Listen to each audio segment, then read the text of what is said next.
चलो, ये क्या है? विषय अनुक्रमणिका। यानी संस्कृत विषय में हमको कितना पाठ पढ़ना है? संस्कृत विषय का जो विषय सूची है उसमें जो जो पाठ पढ़ना है वो है ये। समझ गया? देखो, इसमें टोटल 14 को पाठ है। इसके बारे में हम पहले ही बात कर चुके थे। सबसे पहला पाठ है मंगलम। सबसे पहला पाठ क्या है? मंगलम। ललका लिट कहाँ है? फिर रहने दे, ब्लू लिट से। मंगलम क्या है? उपनिषद है। मंगलम क्या है? उपनिषद है। उसके बाद दूसरा पाठ है पाटलिपुत्र वैभवम। क्या है? पाटलिपुत्र वैभवम। ये क्या है? निबंध है।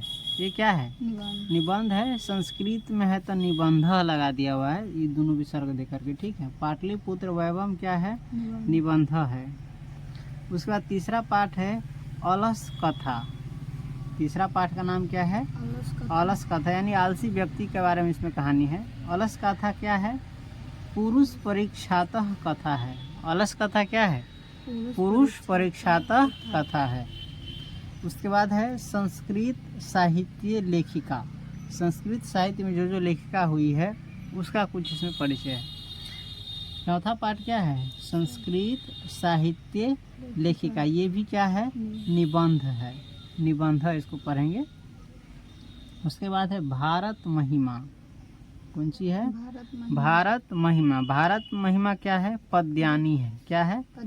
पद्यानी, यानी पद के रूप में है, कविता के रूप में है। समझ, जिस प्रकार से हिंदी में कविता होता है उसी प्रकार से संस्कृत में भी कविता होता है। उसके बाद है भारतीय संस्काराः। कौन सी है? भारतीय संस्काराः। ये क्या है? निबंध है। भारत में जो संस्कार है उसी के बारे में से बात किया गया। उसके बाद है नीति श्लोका। क्या है? ये श्लोक है। कैसा श्लोक है? नीति वाला। तो क्या है? नीति श्लोका। ये क्या है? विदुर नीति पद्यानी है। यानी विदुर की जो नीति थी राजतंत्र की, विदुर की जो नीति थी क्या थी? उपकार वाला था, यानी परोपकार वाला था, दूसरे के उपकार के लिए था, भलाई के लिए। तो विदुर नीति, इसमें क्या है? विदुर नीति का पद है। उसके बाद है कर्मवीर कथा। जो कर्मवीर होते हैं उसके सामने भाग्य भी, नसीब भी क्या होता है? झुक जाता है। तो वही है कर्म। और कर्मवीर आदमी जो है अपने मेहनत से, अपने कर्म से कुछ भी प्राप्त कर लेता है, चाहे कितना भी खराब परिस्थिति हो उससे निकल कर। आठवां पाठ क्या है? कर्मवीर कथा। ये क्या है? आधुनिक लघु कथा है। पढ़ने आएगा ना? देखो, आधुनिक एगो अलग शब्द है। आधुनिक लघु कथा। आधुनिक कहते हैं जो वर्तमान है, अभी का है, और लघु माने छोटा और कथा माने कहानी। ये छोटा कहानी है, ठीक है, वर्तमान वाला, अभी वाला, पहला प्राचीन समय वाला ना।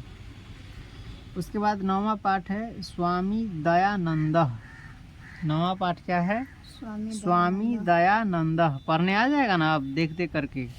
स्वामी दयानंद क्या है? निबंध है। कौन सी है? निबंध है। उसके बाद 10वां पाठ है मंदाकिनी वर्णनम। इसको समझ गया ना?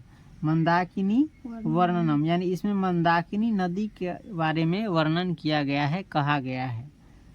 ये क्या है? वाल्मीकि रामायणम। ये वाल्मीकि रामायण में का है, समझ गया? उसके बाद है व्याघ्र पथिक कथा। कौन सी है? व्याघ्र पथिक कथा। ये क्या है? हितोपदेश कथा है। क्या है?